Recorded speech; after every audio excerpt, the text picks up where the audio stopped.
स्वातंत्र्याला 75 वर्ष उलटूनही आज आपण स्वातंत्र्याचा महोत्सवी वर्ष थाटामाटात साजरा करत आहोत।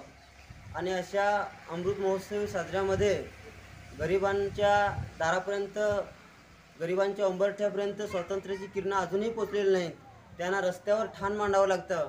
सध्या त्यांना रेशन कार्ड नाही, त्यांना घरकुल नाही, त्यांची मुलं शिक्षणाच्या प्रवाहात नाही, शिक्षणावर कायदा मोठा करूनही त्यांच्या शिक्षणाचा हक्क त्यांना मिळत नसेल तर ही दुर्दैवाची गोष्ट आहे। मी प्रशासनाला विनंती करतो की इथले आज जे आमचे 6 विषय आहेत त्यांना घरकुलाचे सर्वे त्यांनी केल्या पाहिजे, त्यांना त्यांचे आधार कार्डचे कॅम्प लावले पाहिजे, त्यांचा रेशन कार्ड नसेल तर रेशन कार्ड मिळाले पाहिजे। ही सर्व जबाबदारी आता ग्राम विकास खात्यावर आहे आणि ही जर जबाबदारी तुम्ही झटकून मोकळे होत असाल तर हे चालणार नाही।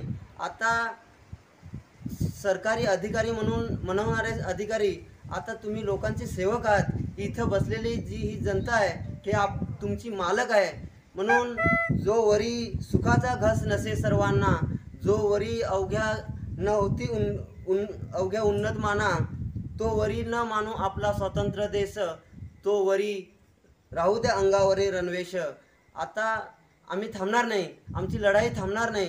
जोपर्यंत हक्क मिळत नाही तोपर्यंत श्रमजीवी संघटना थांबणार नाही। आम्हाला आता आश्वासन दिलेलं आहे की 2 दिवसात आधार कार्डचे कॅम्प लावू, त्यांच्या जनमन योजनेत आम्ही सर्वे परत करू असे आम्हाला आश्वासन दिलेलं आहे। त्यांना रेशन कार्ड देऊ।